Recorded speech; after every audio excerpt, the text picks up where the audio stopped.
Alright guys, I am back with my predictions for WWE Night of Champions 2012, and I'm actually looking at the poster for Hell in a Cell 2012, and I really hope they keep this one because it is badass. It's the one with CM Punk looking like the devil, and it's just a really great poster for Hell in a Cell. But anyways, on to this card here. I got this pulled up on Wikipedia. And there's one match that hasn't been added to the card yet that may be a spoiler, so I'm going to go ahead and start with that one. It's supposed to be Miz versus Mysterio versus Sin Cara versus Cody Rhodes for the Intercontinental title. And I think they can get more out of this if they have Miz keep the belt and then go on to feud with Cody Rhodes, turn Cody Rhodes face. I know some people think that Miz is the one who's going to turn face, but on Raw, Miz was the heel. He was the one who was going to attack Mysterio after he distracted him and Cody Rhodes beat him. He was going to beat up the guy who was already hurt, and Cody Rhodes stopped him. So I think Cody Rhodes is the one who's going to turn face here.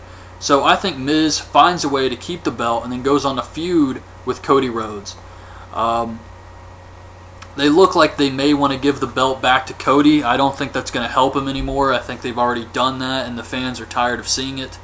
So hopefully that something happens here. He does turn face, and that way he can at least get that out of this feud with Miz. We got the YouTube pre-show, which is a battle royal for the U.S. title later. That's actually a good idea. I'm a fan of the battle royals. I really hope it's not Santino. Who could it be that would face Antonio? I would like to see Christian, but I hear that he's going to be kept off TV until after Bound for Glory. He's supposed to appear at TNA's Bound for Glory to induct Sting into the Hall of Fame or something. And they're going to keep him off TV, I guess, as a way to kick TNA in the balls and have a guy out there who no one's seen on TV in a really long time. So I don't think he's going to be coming back, but when he does, I would like to see him feud with Antonio. So for the Battle Royal, maybe Jack Swagger comes back and wins the thing. Anybody but Santino, really. That's all I have to say about that. Alright, so Antonio, when he does face his mystery opponent, will hopefully win. He hasn't had the belt that long, so surely they're not going to take it off him this soon. So Antonio wins his match. R-Truth and Kofi Kingston versus Kane and Daniel Bryan for the tag team titles. Now this match here, they could have Daniel Bryan and Kane win and go on to be a tag team. I would prefer this end, as I've said many times already.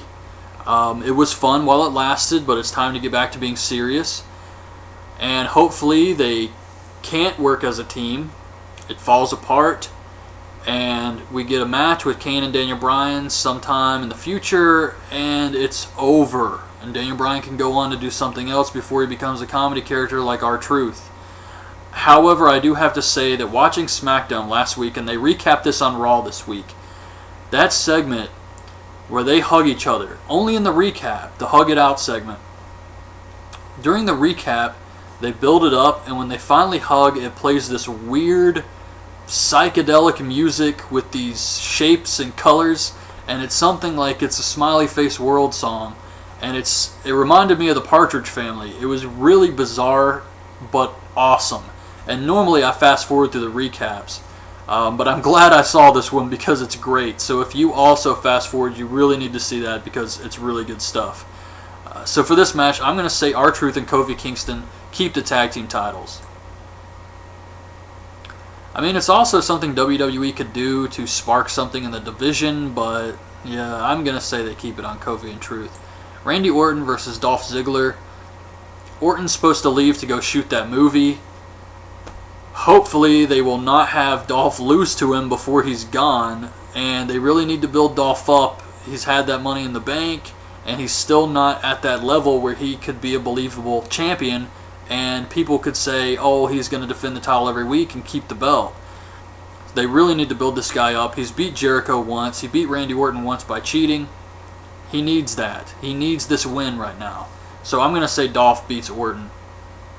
He's going to have to cheat to do it, but as long as he wins, I'll be happy. So Layla versus Caitlyn. This match actually was supposed to be Layla versus Eve. However, the Battle Royal was botched for the #1 contendership, and Caitlyn ended up winning. So now they're pushing her, and she's alright, but I mean, are they going to go and just go ahead and put the Divas title on her?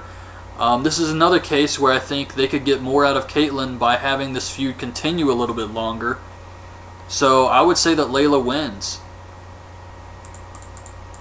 They could always do something with Eve, come out there and screw Caitlyn out of the match or something, or beat Caitlyn up and afterwards and cost her the match. So let's see what we have here. Sheamus versus Alberto Del Rio. Now for this match, a few weeks ago, I would have said Sheamus. No questions about it. But because of how strong they're pushing Alberto Del Rio recently, I could actually see Del Rio winning the belt here. I mean, Sheamus has the bro kick banned and all of that stuff. Del Rio beat Orton by making him tap. Technically, he didn't lose to Sheamus at SummerSlam. He got the foot on the rope. And this feud has gone on for so long.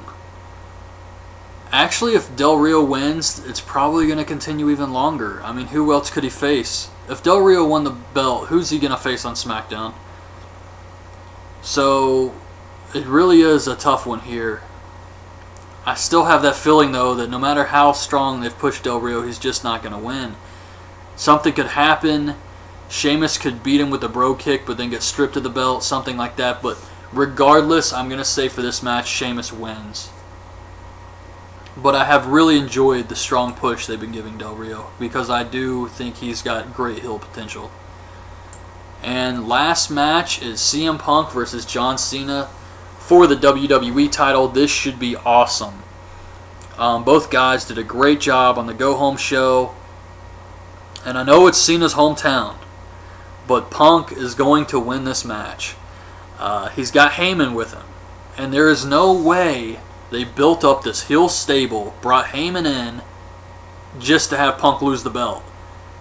And then it's like the heels don't have that to fall back on. We got Brock Lesnar. We got the heavyweight champion, or the WWE champion, CM Punk. They need that for this heel stable to grow into something special. So I definitely see Punk keeping the belt here. They could have Brock Lesnar. They could just have Heyman screw around down there and cost Cena the match. Or they could bring in Brock.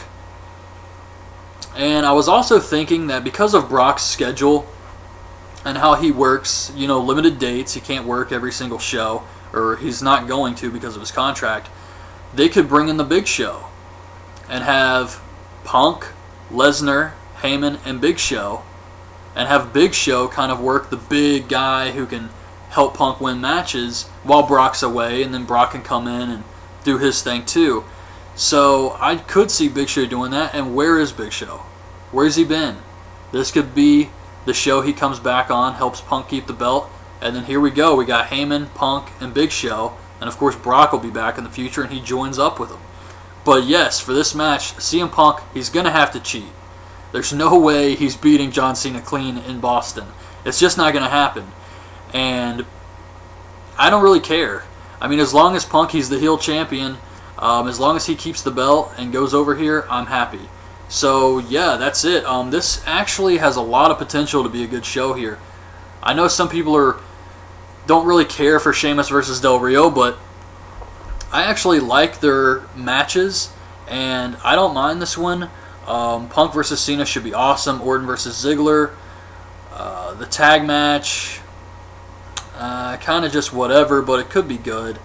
And, of course, Antonio beating a mystery person. So, I mean, it should be a decent show. So I am kind of looking forward to this pay-per-view this weekend. Anyway, that's my thoughts and predictions for this upcoming show. Leave your thoughts and predictions on the show in the comments below, and thanks for watching. Bye.